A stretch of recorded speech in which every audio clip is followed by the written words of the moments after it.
ॐ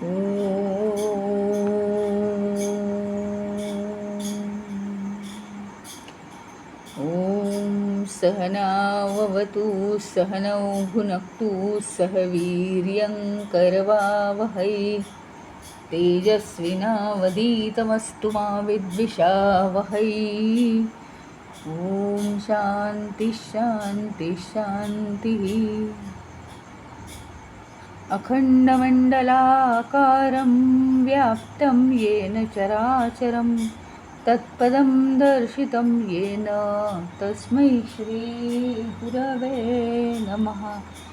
अज्ञानतिमिरान्धस्य ज्ञानाञ्जनशलाकया चक्षुरुन्मीलितं येन तस्मै श्रीगुरवे नमः। गुरुर्ब्रह्मा गुरुर्विष्णु गुरुर्देवो महेश्वरः गुरुरेव परं ब्रह्म तस्मै श्रीगुरवे नमः। स्थावरं जङ्गमं व्याप्तं यत्किञ्चित् सचराचरं तत्पदं दर्शितं येन तस्मै श्रीगुरवे नमः। चिन्मयं व्यापि यत्सर्वं त्रैलोक्यं सचराचरं तत्पदं दर्शितं येन तस्मै श्रीगुरवे नमः।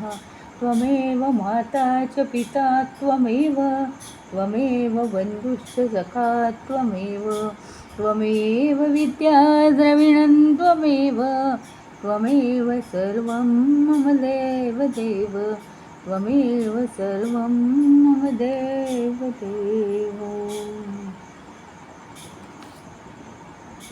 तर आपण हे बघितलं, विषयेभ्यः परावृत्तिः परमोपरतिर्हिसा, म्हणजे विषयांपासून परावृत्त होणं, विषयांपासून दूर जाणं, याला उपरती म्हणतात। सहनं सर्व दुःखानां तितिक्षा शुभा मता, सर्व दुःख सहन करणं याला तितिक्षा म्हणतात। याचा सखोल अर्थ आपण काल बघितला। आता थोडक्यात एक रिव्हिजन म्हणून की विषयेभ्यः परावृत्ती, विषयांपासून दूर जाणं याला उपरती म्हणतात। उपरती ह्याचा अर्थ आपल्याला म्हणजे उपरती हा शब्द मराठीमध्ये का वापरतात, कसा वापरतात तो असं म्हणतो ना आपण की मला आता अशी उपरती झाली आहे की गॅस जवळून दूध घालवल्याशिवाय गॅस जवळून हालायचं नाही, म्हणजे माझा आता निश्चय झाला आहे। किंवा एखाद्या विद्यार्थ्याला आता उपरती झाली आहे की अभ्यास केल्याशिवाय आपल्याला चांगले मार्क पडू शकत नाहीत। म्हणजे उपरती ह्या शब्दाचा अर्थ काय, पक्क समजणं, निश्चय होणं आपला। मग तसं उपरती म्हणजे काय, विषयेभ्यः परावृत्ती म्हणजे विषयांपासून दूर जाणं, विषयांपासून परावृत्त होणं। विषय म्हणजे काय, तर या मायेमधले सगळे विषय, तर आपण हेही पाहिलं होतं की सगळ्या विषयांपासून परावृत्त होणं म्हणजे काय, संसार करायचा नाही की काय, तर परावृत्त व्हायचं म्हणजे काय की एखादी गोष्ट हातात जी घेतलेली आहे शारीरिकदृष्ट्या ती पूर्ण झाली की त्याचा लगेच मनातून पूर्ण विचार निघून गेला पाहिजे आणि परत जे चालू आहे त्यात तेवढ्याच गोष्टीचा विचार झाला पाहिजे। काय होतं, भूतकाळातल्या विचारांनी मन मलिन होतं किंवा मन थकून जातं आणि वर्तमान काळासाठी ते चालू शकत नाही। आणि त्यांचं तर असं स्पष्ट म्हणणं आहे की पूर्णपणे सतत सगळे विषय, तो विषय संपला की जिथले तिथे मन पूर्ण रिकामं झालं पाहिजे, तरच तुम्ही अध्यात्म मार्गावरती चालू शकता. आणि म्हणून विषयांपासून परावृत्त होणं यालाच उपरती म्हणतात. त्याचं कारण आता आम्हाला पूर्णपणे समजलं आहे, आमचा निश्चय झाला आहे की विषयांमध्ये तथ्य नाही आहे. विषयांपासून परावृत्त होणं म्हणजेच आत्मस्वरूपाला भेटणं. आणि सहनम सर्व दुःखानां, सर्व दुःखांना सहन करणं म्हणजे तितिक्षा. ह्याचा अर्थ काय? दुःखाचं दुःख न करणं. हा, मला किती दुःख होतं आहे माहिती आहे का, मला आता हे दुःख सहन होत नाही. म्हणजे काय? दुःखाचं दुःख आहे. दुःख सहन होतं का नाही होत हे कोणीच विचारत नाही. कोणीही विचारून तुम्हाला दुःख देत नाही आणि कुणीही विचारून सुख देत नाही. तर तितिक्षा याचा अर्थ दुःख सहन करणं म्हणजे सहन करणं नाही, दुःखापासून दूर राहणं किंवा दुःखापासून अलिप्त राहणं याला म्हणतात तितिक्षा. आता पुढे हे आपण काल अतिशय व्यवस्थित बघितलं. म्हणजे काय आहे माहिती का, दुःखापासून दूर कसं काय राहायचं, त्याचं स्पष्ट शास्त्रीय दृष्ट्या अर्थ असा आहे. दुःख असो म्हणजे सुखामध्ये काय होतं माहिती का, माणसाला काही शिकवावं नाही लागत. दुःखामध्ये मनुष्य इतकं बुडून जातो की त्याला शिकवावं लागतं, अरे जरा तू दुःखातून वर ये, आता बाहेर निघ दुःखातनं. तर दुःखाला सहन करणं हे का बरं शिकवलेलं आहे, तर दुःखामुळे आपलं मन जास्त बिघडतं, जास्त विक्षेपित होतं. दुःखामुळे मन जास्त विक्षेपित होतं. विक्षेपित म्हणजे काय, त्याची चंचलता वाढते, ते डिस्टर्ब होतं जास्त. आणि ते डिस्टर्ब न होऊन देणं, दुःख असतानाही त्याचा विचार मनात खूप न करता मन बॅलन्स ठेवणं, याला म्हणायचं तितिक्षा. पुढे आहे निगमाचार्य वाक्येषु भक्ती श्रद्धेति विश्रुता चित्तैकाग्र्यं तु सल्लक्ष्ये समाधानमिति स्मृतम्. म्हणजे काय? निगम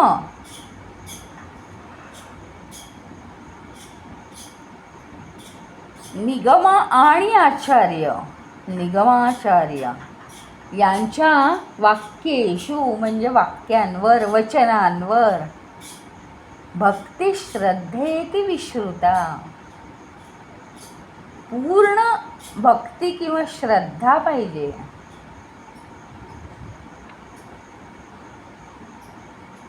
आणि चित्त एकाग्रयम तू सल्लक्ष्ये, एकाग्र चित्तानी ऐकणं ते. समाधानम इति स्मृतम, त्याला म्हणतात समाधान. आता एक एक यातली गोष्ट आपण बघूया.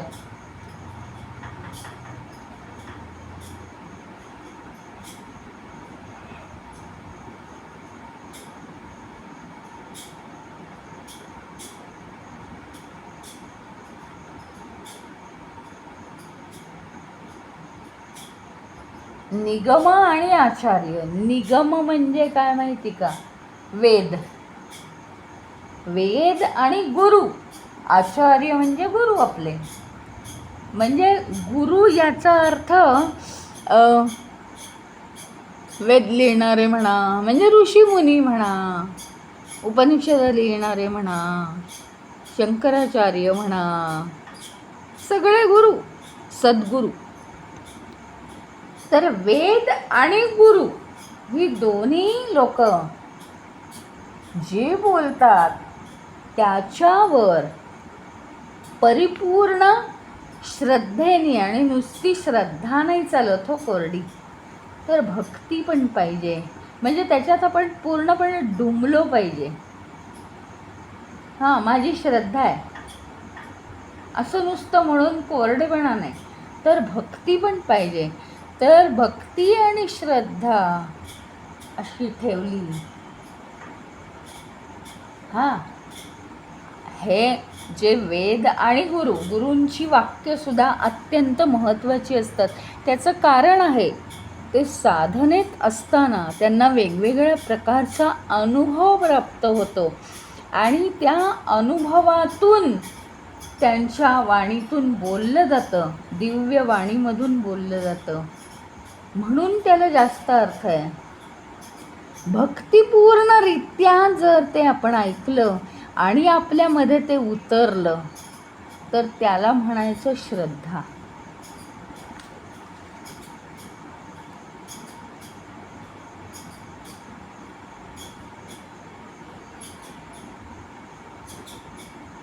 चित्तैकाग्रयं तु सल्लक्ष्ये. तर आता काय आहे, एकाग्र चित्त होणं. लक्ष्य म्हणजे ध्येय आपलं. आपल्या ध्येयावर, आपल्या ध्येयाकडे जाण्यासाठी मनाची अतिशय एकाग्रता करणं, याला समाधान म्हणतात.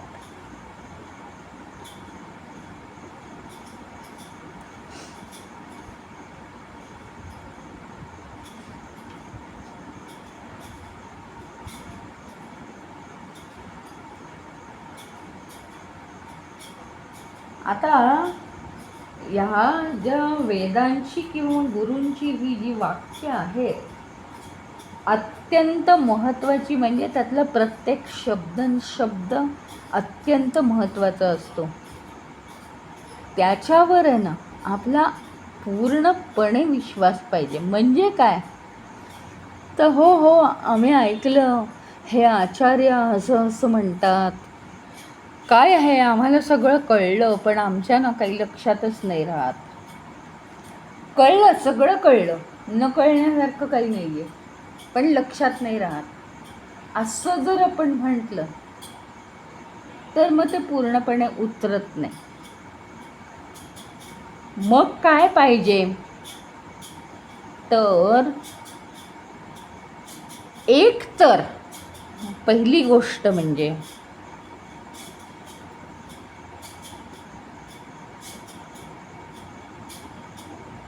याच्यामध्ये दोन गोष्टी आहेत. मला असं सांगायचं आहे की ज्यावेळी आपण एखाद्या आचार्यांचा ऐकत असतो किंवा वाचत असतो शब्द श्लोकांमधले वगैरे, त्यावेळी त्या विषयामध्ये आपण केव्हा रमतो माहिती आहे का, ज्यावेळी आपल्यामध्ये भक्ती निर्माण होते. आपल्यामध्ये एक प्रकारची भक्ती त्याच्याबद्दल निर्माण होते की नाही, हे खूप चांगलं सांगितलेलं आहे, हे अगदी बरोबर सांगितलेलं आहे. तर त्याचा सगळ्याचा सखोल अर्थ आपल्याला कळायला लागतो, आणि यालाच म्हणायचं श्रद्धा. जोपर्यंत ही श्रद्धा येत नाही ना, तोपर्यंत ते जरी आपण ऐकलं तरी त्याच्याविषयी बोलावंसंही आपल्याला काही वाटत नाही, आणि त्यातलं प्रत्येक शब्द समजावून घ्यावाचाही वाटत नाही. फक्त त्याच्या आधीची स्टेप निर्माण होते. ती म्हणजे काय, तर शास्त्रांविषयी थोडी माहिती गोळा करणं आणि ती मनामध्ये ठेवणं, एवढंच होतं. पण ज्यावेळी आपण पूर्णपणे भक्तियुक्त अंतःकरणाने, मग तो कसलाही विषय असो बरं का, इथे फक्त ह्याचा विषय नाही चालला, पुराणांचा विषय नाही आहे.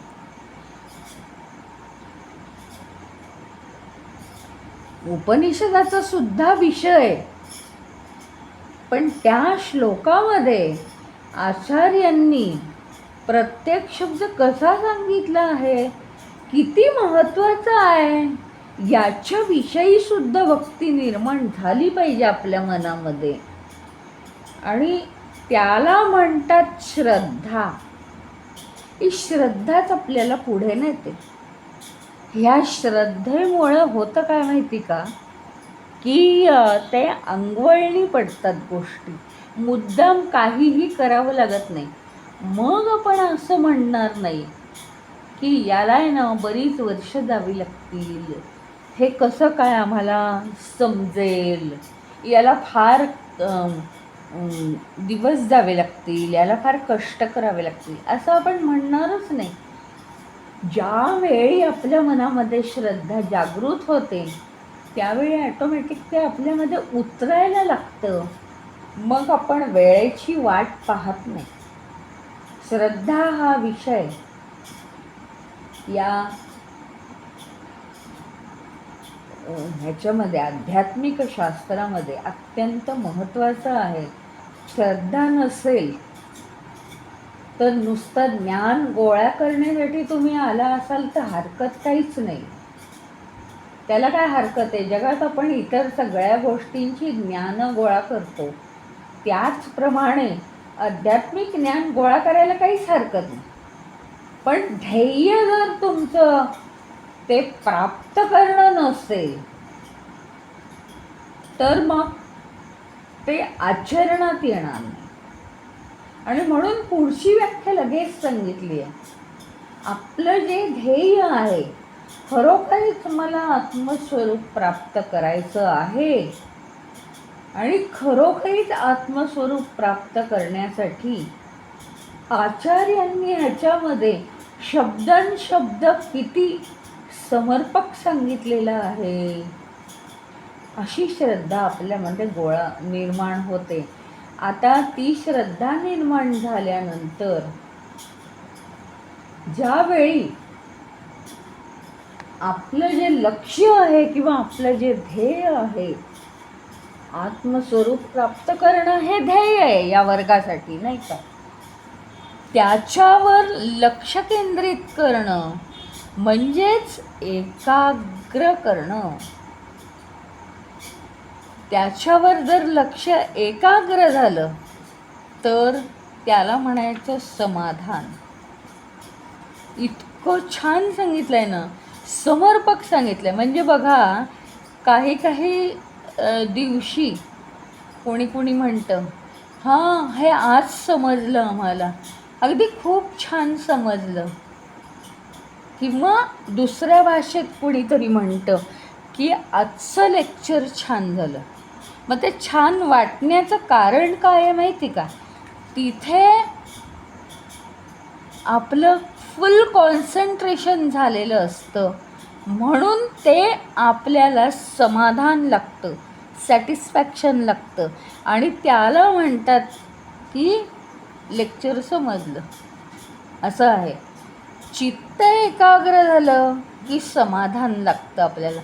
समाधान एवढ्यासाठी लागतं की प्रत्येक शब्द आपल्या आतमध्ये जाऊन पोहोचतो.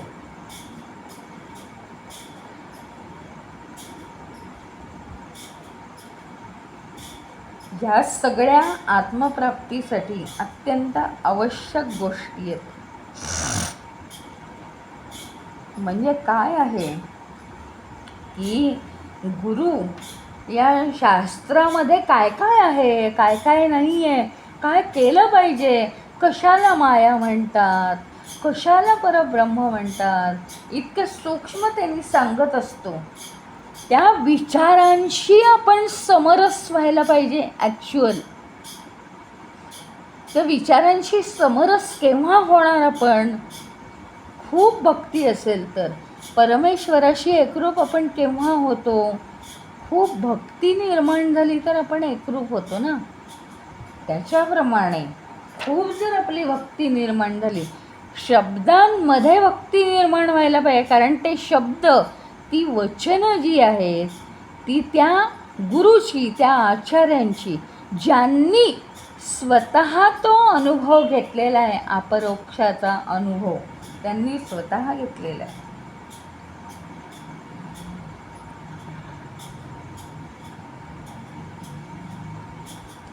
काय आहे माहिती आहे का, आपण जर भक्तियुक्त अंतःकरणाने हे आचार्यांचं ऐकलं तर त्याच्यात एक भाग तयार होतो की आपल्यामध्ये आपोआप, म्हणजे आपण एरवी म्हणतो ना, नाही नाही मला ते काही कळणार नाही आहे, माझी काही तेवढी पात्रता नाही आहे, मला ते तसले विषय कळत नाहीत. पण ज्यावेळी भक्ती निर्माण होते त्यावेळी हळूहळू आपली क्षमता, आपलं सामर्थ्य, कितीही आचार्यांनी कठीण सांगू दे, आपलं सामर्थ्य वाढत जातं ते समजण्यासाठी.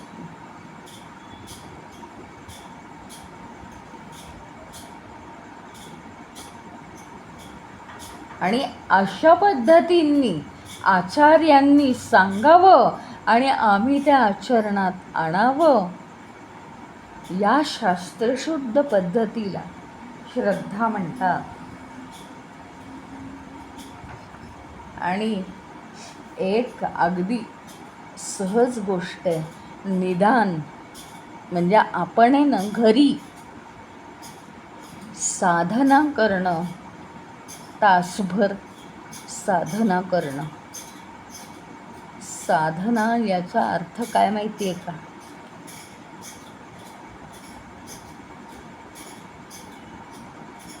केवळ एकाच दिशेने, म्हणजे एकाच बिंदूनी, एकच बिंदू त्या दिशेने आपले विचार वाहणं, याला साधना म्हणतात. केवळ ईश्वराच्या दृष्टीने, भलेही आपण सगुण ईश्वराची तासभर साधना करू शकलो तरी सुद्धा आपण श्रेष्ठच आहोत. दुसरा विचार कोणताही येता कामा नये.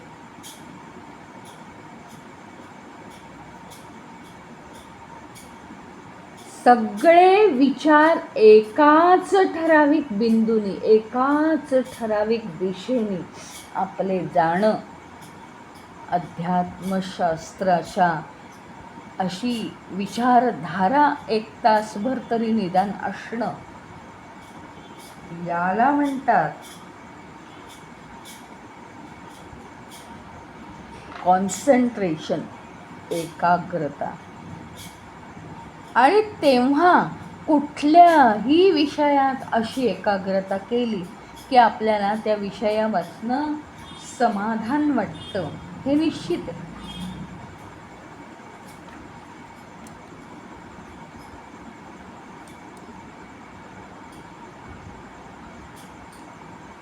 आपल्याला बघा तुम्ही की एखादी गोष्ट आपण नुसती वरवर वरवर वरवर बघतोय, एखादी गोष्ट नुसती ऐकतोय ऐकतोय ऐकतोय, बास झालं एकदाचं, ऐकलं ऐकलं ऐकलं बंद केलं, झालं एकदाचं.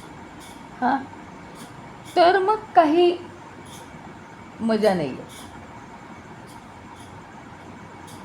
पाहतोय पाहतोय पाहतोय, झालं बंद, मग काही ते खरं नाही, ते यंत्रवत झालं. पण संपूर्ण विचार त्या काळामध्ये त्याच एका विषयाबाबत आहेत, तेव्हा कुठे आपल्याला समाधान का लागतं? त्याचं कारण मन जे आहे ते चंचल असल्यामुळे आपल्याला त्रास होतो. पण ज्यावेळी मन एकाग्र होतं आणि एकच विचारांची धारा ठेवतं,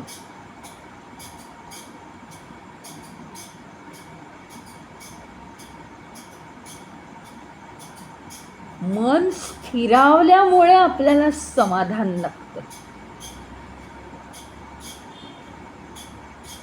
जितकं मन जास्तीत जास्त स्थिरावेल तितकं समाधान जास्तीत जास्त मिळत जाईल आणि समाधानाचा साठा खूप वाढला की मग तोच परमानंदाच्या स्वरूपात कन्व्हर्ट होतो. तोच परमानंद असतो.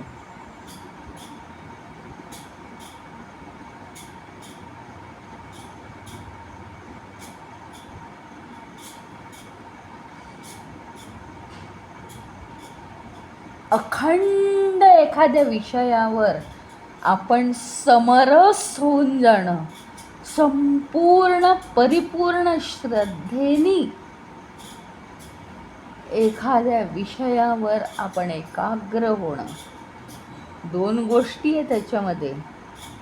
श्रद्धा आहे आणि समाधान आहे. अत्यंत आवश्यक आहे ती गोष्ट प्राप्त करण्यासाठी.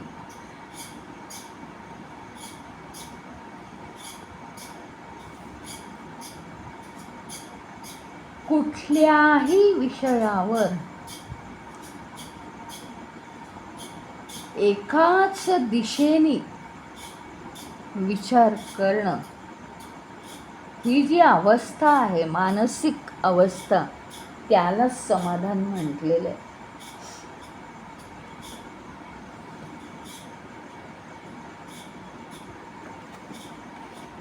पुढे म्हणतात, संसार बंध निर्मुक्ती कथम स्यान्मे दयानिधे इति या सुदृढा बुद्धिर वक्तव्यासा मुमुक्षुता.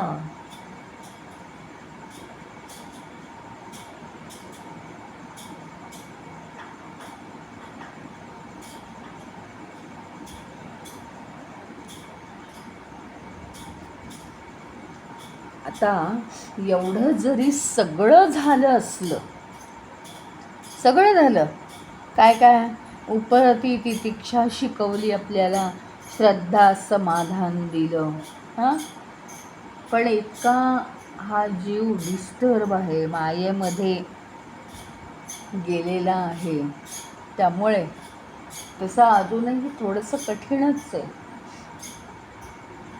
मग ते काय म्हणतात, संसार बंध निर्मुक्ती कथम स्यान्मे दयानिधे.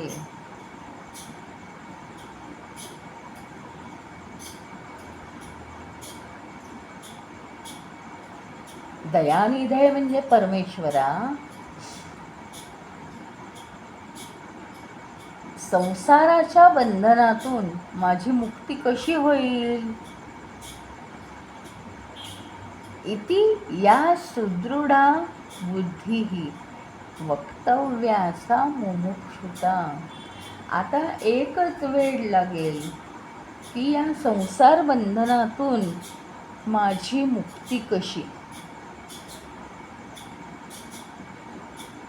यातून मी स्वतःला कशी सोडवू.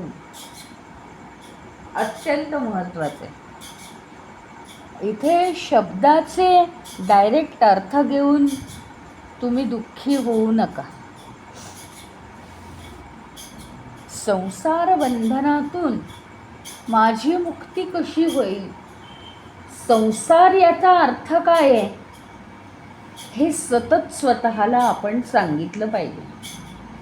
संसार म्हणजे काय आहे, संसार म्हणजे साठवलेल्या गोष्टी.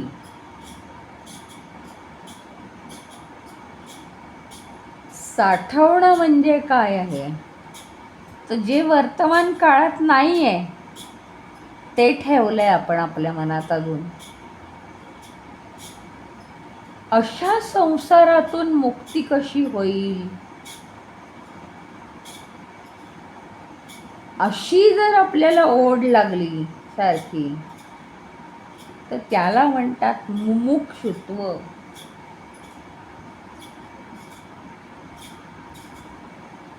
त्याला मुमुक्षुत्व म्हणतात. मुमुक्षु म्हणजे मुमुक्षु याचा अर्थ सतत सतत सतत मुक्तीची ओढ. आपल्याला ना फार मोठा साधू संत बनायचं नाही.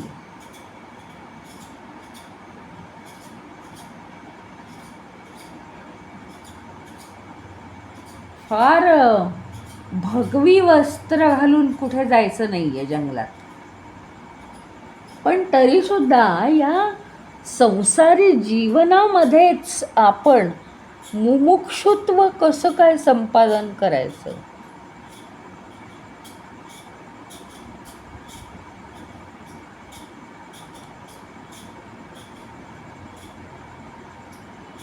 तर तेच आहे, काय असतं एखादं फंक्शन आलेलं आहे, मग सारखं आपलं आठवायचं, अरे हे नाही झालं, अरे ते नाही झालं, अरे असं झालं, अरे तसं झालं. तर ते सारखं आठवल्यामुळे मन जड होतं. त्याचं कारण मन ते ओझं घेतं त्या विचारांचं.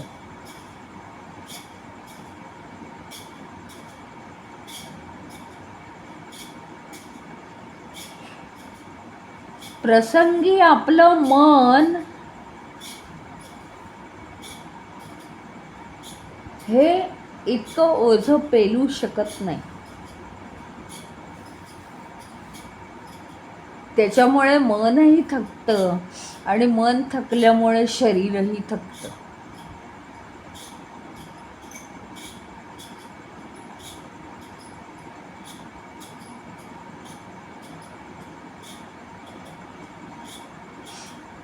तर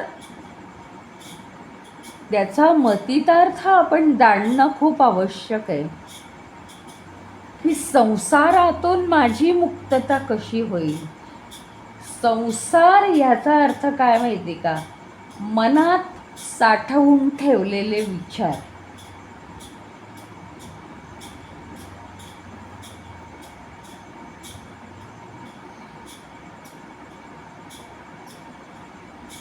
मनात साठवून ठेवलेली विचारांची रद्दी.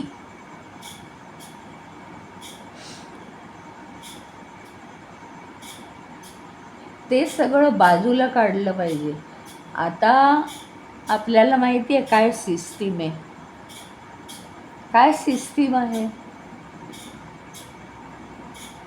मोबाईलमध्ये जर जास्त गोष्टी झाल्या तर आपण काय करतो, डिलीट करतो ना. तो तरी मोबाईल आहे.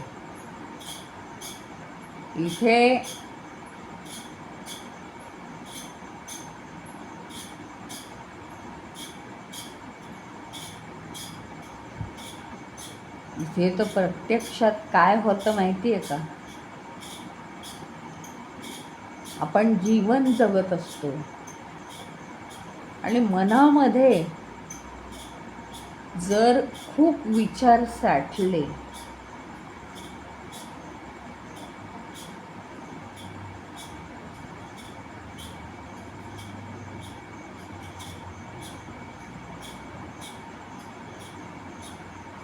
खूप विचार मनामध्ये साठले तर मन थकून जातं. आणि दुसरी गोष्ट, आपण आवश्यक ते विचार करू शकत नाही. असं करता करता होतं काय माहिती आहे का, की जीवन जगत असताना सगळे नुसते आपल्या संसाराचे विचार, संसाराचे ह्याचा अर्थ काय, साठवलेले विचार मनामध्ये, केवळ साठवलेले विचार. प्रत्येक क्षणी त्यातले फार थोड्या विचारांची अपेक्षा असते, आवश्यकता असते.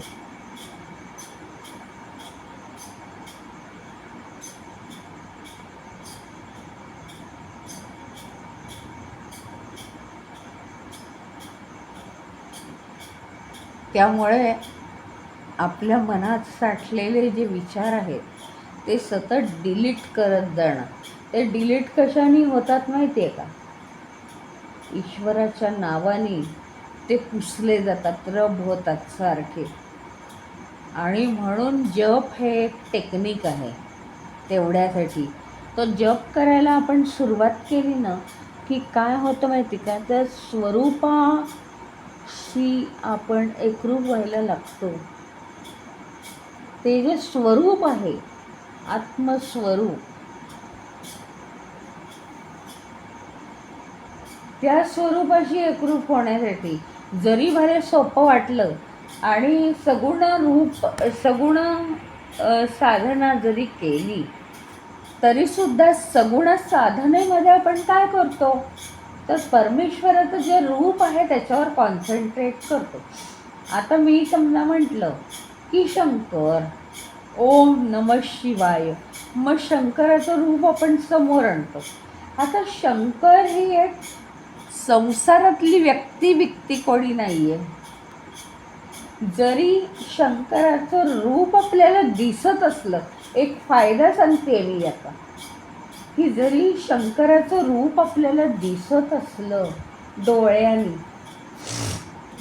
आणि आपण त्याच्यावर कॉन्सन्ट्रेट करत असलो मनाने, तरीसुद्धा गंमत काय होते माहिती आहे का, शंकर किंवा शिवजी ही व्यक्ती कोणी या समाजामध्ये हजर नाही.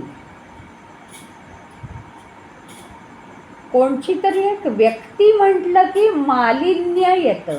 मालिन्य याचा अर्थ मळकटपणा, कारण व्यक्ती म्हटलं की गुणदोष असतात, त्याला परिपूर्णपणे कोणीच नसतं. मालिन्य आलं की त्याचा काही उपयोग नाही सत्याकडे जाण्यासाठी, त्याचा काहीच उपयोग नाही.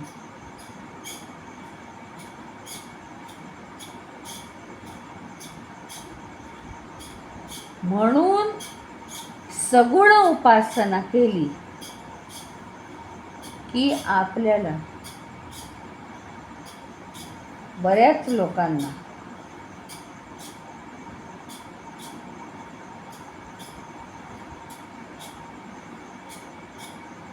पूर्णपणे समाधान लागतं आत्मस्वरूप प्राप्त झाल्याचं.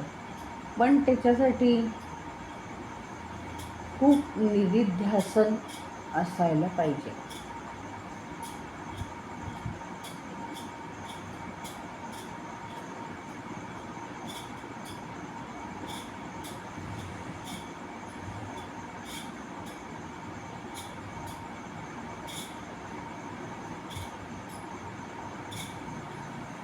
आणि म्हणून एकाच दिशेने आपण विचार करणं हे अत्यंत महत्त्वाचं आहे. या मुमुक्षु या शब्दाचा अर्थ अतिशय गहन आहे.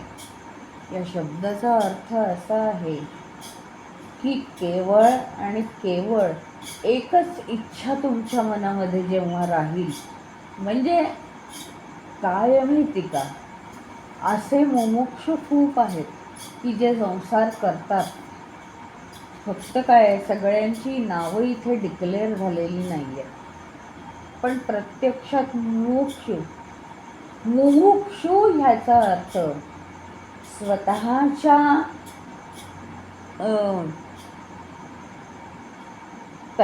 परमेश्वर तत्वामध्ये सतत विलीन होणं. मुमुक्षु याचा अर्थ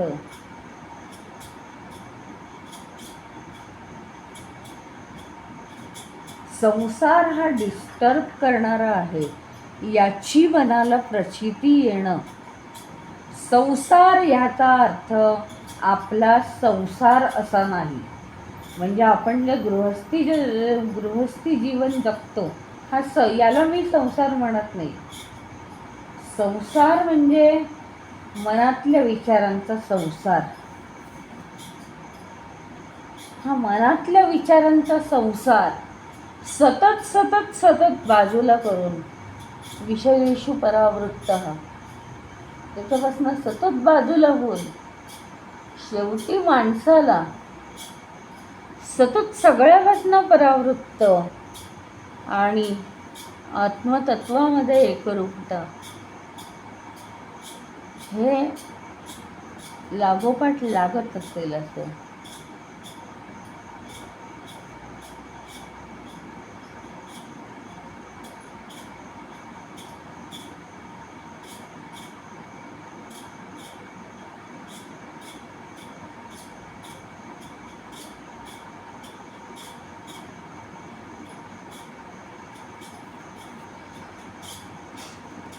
अशा रीतीने मुमुक्षु आणि श्रद्धा, समाधान यांच्या व्याख्या आपण पाहिल्या. संपूर्ण पुस्तकामध्ये अतिशय सखोलतेने व्याख्या दिल्या. म्हणजे काय, कुणाला कुठे लपून राहायला वाव नाही आहे की आम्हाला तर वाटलं असं आहे तसं आहे. मुमुक्षुता हे खूप सहज सहज सहज प्राप्त होऊ नाही शकत. त्याला एकतर खूप वर्ष एकाग्रता आणि ॲलर्ट खूप असणं. प्रत्येक क्षणी विषय संपला संसाराचा की लगेच त्यातनं बाहेर येणं, की या विषयांमध्ये फारसा अर्थ नाही, मला आत्मप्राप्ती करून घ्यायची आहे.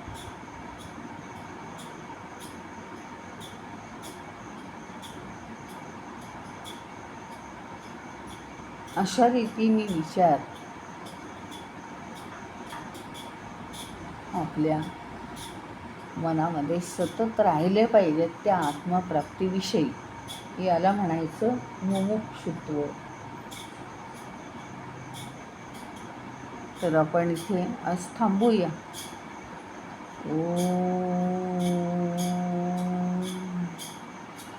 ओम पूर्णमदः पूर्णमिदं पूर्णात् पूर्णमुदच्यते पूर्णस्य पूर्णमादाय पूर्णमेवावशिष्यते. ओम शांति शांति शांतिः. हरि ओम.